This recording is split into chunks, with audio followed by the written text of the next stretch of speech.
आज हम हिंदी अनिवार्य की पुस्तक पीयूष प्रभा के अमृतलाल नागर द्वारा रचित उपन्यास अंश मानस का हंस का पढ़ेंगे। लेखक परिचय। अमृतलाल नागर 1916 से 1990 ईस्वी ने लगभग आधी शताब्दी तक अपने सक्रिय लेखन से साहित्य जगत को गौरवान्वित किया। उनका व्यक्तित्व बहुआयामी था। आपने हिंदी गद्य की लगभग समस्त विधाओं में लेखनी चलाई। प्रमुख रचनाएं इस प्रकार है: उपन्यास बूंद और समुद्र, सुहाग के नूपुर, अमृत और विष, एकदा नैमिषारण्य, मानस का हंस, नाचो बहुत गोपाल, खंजन नयन आदि। कहानी संग्रह वाटिका, अवशेष, एटम बम, पीपल की परी, एक दिल हजार अफसाने आदि। अन्य चैतन्य महाप्रभु जीवनी, साहित्य और संस्कृति निबंध, चकल्लस व्यंग, हमारे युग निर्माता, सतखंडी हवेली का मालिक, बाल साहित्य आदि। पाठ परिचय। मानस का हंस। मानस का हंस गोस्वामी तुलसीदास के जीवन पर आधारित उपन्यास है। संकलित अंश में तुलसीदास का अंतर्द्वंद, तत्कालीन समाज की मनःस्थिति तथा रत्नावली की त्यागमयी प्रतिमूर्ति का दिग्दर्शन होता है। दिग्दर्शन यानी कि दिखाई देना, अच्छी तरह से स्पष्ट हो जाना। इस अंश में तुलसीदास राम भक्ति के शिखर पुरुष के रूप में प्रतिष्ठापित है। उनके हृदय में रत्नावली के प्रति स्नेह के साथ उसके परित्याग का पश्चाताप भी है। लोक कल्याण के लिए वे वैराग्य में जीवन का अनुसरण करते हैं। उनके मार्ग में रत्नावली बाधक नहीं बनती, बल्कि तपस्विनी भारतीय नारी के समान उनका साथ देती है। वह प्रबुद्ध और तर्कशीला है। संपादित अंश में तुलसी रत्नावली का संवाद मर्मस्पर्शी है। उपन्यास अंश। गोस्वामी जी लोलार्क कुंड के मठ में भगवान श्री कृष्ण की आरती करते हुए कृष्ण भक्ति का एक पद गा रहे हैं। मठ के आंगन में संभ्रांत भक्तों की भीड़ है। सभी उनके भजन पर मुग्ध हैं। आरती के बाद दर्शनार्थियों को गोस्वामी जी कृष्ण भक्ति का महत्व बतलाते हैं। सभी अवतारों के प्रति श्रद्धा प्रकट करते हैं। जाकी रही भावना जैसी, प्रभु मूरत देखी तिन तैसी। वाली अपनी चौपाई का भाव अपने प्रवचन में निरूपित करते हैं। शिव के गुणगान करते हैं, लोगों को समझाते हैं। जैसे चुटकी में डोर सदी होने पर पतंग को आकाश में चाहे कहीं भी विचरे कोई बाधा नहीं पहुंचती, वैसे ही अपने इष्ट से सदकर भाव की डोर में बंधी हुई मन पतंग को सारे आकाश में उड़ाओ। सब देवों के प्रति अपना श्रद्धा अर्पित करो तो तुम्हारा इष्ट भी सर्वव्यापी और सर्व सामर्थ्यवान के रूप में अपने आप को प्रकट करेगा। भक्त गए, एकांत हुआ, अपना प्रवचन आप ही खाने लगा। हे राम जी, मैंने सब कुछ किया और कर रहा हूँ। वेद, पुराण, शास्त्र और संतों की वाणी में आपको पाने के लिए जो जो साधन बतलाए गए हैं, वह सब मैं बड़ी ललक के साथ करता हूँ। फिर भी आप मुझे प्रत्यक्ष दर्शन क्यों नहीं देते? मेरे ध्यान में जैसे कभी कभी हनुमान जी प्रकट हो जाते हैं, वैसे आप क्यों नहीं आते? मैं प्रीति तो बढ़ाना चाहता हूँ, पर प्रतीति यानी कि विश्वास क्यों नहीं होती? गोस्वामी तुलसीदास अपने आप में उदास थे। अपने दुख में जीवन के सारे क्षण संताप के झरने में दृश्याधार बनकर तेजी से उभरते गए और उनके अपने सामने संताप को अधिक गहरा करते गए। अपने दुख में जीवन के सारे क्षण, यानी कि उन्होंने अपने जीवन में जितने भी दुख प्राप्त किए थे, वो सारे क्षण है वो दृश्य रूपी धारा के समान, जैसे धारा होती है वह बहती हुई चली जाती है, इस तरह से वो सारे दृश्य हैं वो एक धारा के समान तेजी से उनके सामने आ गए थे और उनके दुख को और अधिक गहरा करने लगे। एक शिष्य पूछने आया कि आज भगवान की भूख के लिए भोजन में कौन कौन से व्यंजन बने। इस प्रश्न ने गोस्वामी जी को अधिक खिन्न बना दिया। कहा, जो भगवान को रुचता हो वही बनाओ। शिष्य बोला, गोलोकवासी गोस्वामी जी बड़े कुशल पाक शास्त्री भी थे। वे स्वयं अपने हाथ से नाना प्रकार के व्यंजन भगवान के लिए तैयार करते थे। उन्होंने निश्चय ही अपनी स्वाद शक्ति प्रभु की स्वाद शक्ति बना ली होगी। मेरी स्वाद रूपणी गऊ अभी भड़कती है, जाओ जो रुचे सो बनाओ।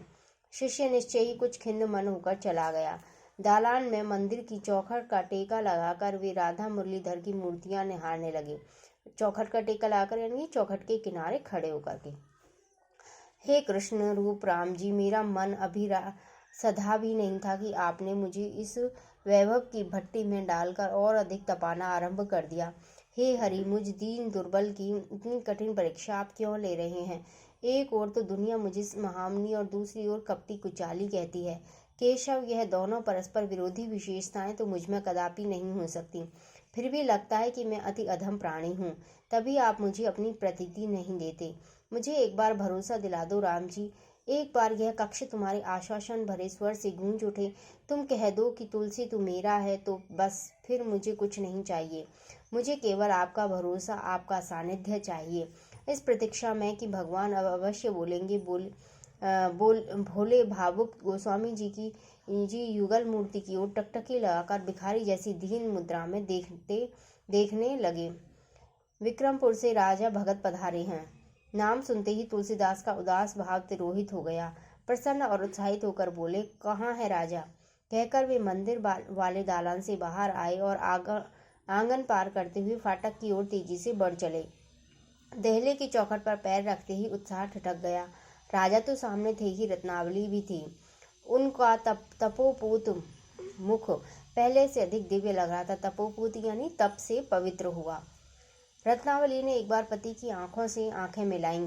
राजा भगत दाढ़ी केशविहीन तुलसीदास के नए रूप को चकित दृष्टि से देखते हुए हाथ फैलाकर आगे बढ़े। अरे भैया, तुम तो एकदम बदल गए। परंतु तुलसीदास का उत्साह ठंडा पड़ चुका था। औपचारिक आलिंगन करके तुरंत अपने आप को मुक्त कर लिया। किंचित रूखे स्वर में पूछा, इन्हें क्यों लाए? रत्नावली तब तक तेजी से आगे बढ़कर उनके पैरों में गिर चुकी थी। तुलसीदास ने अपने पैरों पर रत्नावली की अंगुलियों का स्पर्श अनुभव किया। उस स्पर्श में इतनी तृप्ति थी कि पल भर के लिए मन से राम बिसर गए। रोष ठहर न पाया। मृदुल स्वर में राजा से कहा, भीतर चलो, विश्राम करो, फिर बातें होंगी। शिष्य की ओर देखकर, प्रभुदत्त, आज्ञा सरकार, अपनी माता जी को ऊपर के कक्ष में पहुंचा दो। भगत जी के रहने की व्यवस्था मेरी बगल वाली कोठरी में करो। माताजी यदि गंगा स्नान के लिए जाना चाहें तो किसी को उनके साथ भेज दो। रत्नावली के चेहरे पर पति के इन शब्दों ने संतोष की आभा प्रदान कर दी। नहा धोकर रत्नावली मठ में लौट आई। राजा भगत गंगा जी से ही अपने एक काशी स्थित नातेदार हृदय अहीर से मिलने के लिए चले गए। मठ के सारे शिष्यों और सेवकों को तब तक मालूम हो चुका था कि गोस्वामी जी की पत्नी आई हैं। सभी उनके प्रति अपना आदर प्रकट कर रहे थे। एक बार तुलसीदास के किसी भृत्य से माता जी के संबंध में पूछा तो पता चला कि वे रसोई घर में रसोइये को सहायता दे रही हैं। तुलसीदास के मन पर संतोष के भाव ने छाना चाहा पर छा न सका, लेकिन किसी प्रकार का असंतोष भी मन में न जागा। वे भागवत मासते रहे। भोजन के समय रसोई में वर्षों पूर्व नित्य मिलने वाला स्वाद आज फिर मिला। संतोष हुआ। राजा से उन्होंने गांव जवार में सबकी खैर खबर पूछी। अपने रामायण रचने के बाद अयोध्या, मिथिला और सीतामढ़ी आदि यात्राओं की चर्चा भी उनसे की, पर रत्नावली के संबंध में एक शब्द भी न पूछा। दूसरे दिन टोडर आए। तुलसीदास ने उनसे राजा भगत का परिचय कराया और पत्नी के आने की सूचना भी दी। तुलसीदास बोले, गंगाराम को इस बात की सूचना दे देना। हम चाहेंगे कि रत्नावली हमारे बाल मित्र की धर्म पत्नी के प्रति अपना आदर प्रकट करने जाएं। टोडर उल्लसित स्वर में बोले, हाँ हाँ, वहां जाएंगी और मेरे यहाँ भी पधारेंगी। जिस दिन गठजोड़े से महात्मा जी की झूठन गिरने का सौभाग्य मेरे घर मिलेगा, उस दिन मेरा जन्म सार्थक हो जाएगा। 2-4 दिन बीत गए। इस बीच में तुलसी और रत्ना का आमना सामना एक बार भी न हुआ। तुलसी चाहते थे कि उन्हें फिरते फिरते रत्नावली की सूरत देखने का मौका मिल जाए, पर रत्नावली ने सतर्कता पूर्वक अपने आप को उनकी दृष्टि से बचाया। हाँ, भोजन के समय उन्हें अपनी थाली में हर व्यंजन में रत्नावली के हाथ का स्पर्श मालूम पड़ा था। वे थाली के सामने बैठकर बार बार रत्नावली की छवि के साथ अपने मन में बंध जाते। पंडित गंगाराम के यहाँ सूचना पहुंची तो रत्नावली को लिवा जाने के लिए तुरंत उनके यहाँ से पालकी आ गई। रत्नावली प्रहलाद घाट गई तो भोजन का वह स्वाद भी चला गया। रात के समय वे और राजा बैठे हुए धर्म चर्चा कर रहे थे। रसोइया 2 गिलासों में दूध लेकर आया। तुलसीदास बोले, अरे भाई गोसाई, क्या बना हूँ कि 8 पैर तरमाल चापते चापते दुखी हो गया हूँ। एक घूंट पिया, मलाई चापते हुए मुंह बनाए, फिर मुस्काए। कहा, वाह रे राम जी, कहाँ तो वह एक दिन था कि कटोरी भर छाछ पाने के लिए मैं ललाता था, और कहाँ अब इस सौंधे दूध की मलाई को खाते भी खुनस लगती है। खुनस लगती है यानी कि कष्ट होता है। राजा बोले, काहे खुनसाते हो भैया, तुम्हारी जिब्या से भगवान भी स्वाद लेते हैं। गोसाइयों में हमें यही बात तो अच्छी लगती है कि गोसाई लोग दुनिया का हर भोग राजी होकर ग्रहण करते हैं, पर अपने स्वाद और सुख को भी भगवान का मानकर ही चलते हैं। गोस्वामी जी महाराज चुप रहे, दूध पीते रहे। बाद में उन्हें राजा के मन का हल्का सा संकेत मिल गया था। उन्होंने तुरंत ही राजा भगत की मनोधारा का मुहाना बंद करने का निश्चय किया और कहा, है तो वह ऊंची बात पर खरा गोस्वामी ही इस पानी पर बिना पैर भिगोए चल सकता है। पूर्ण गोस्वामित्व पाने के लिए मैं अभी तक राम जी की ड्योढ़ी का भिखारी हूँ।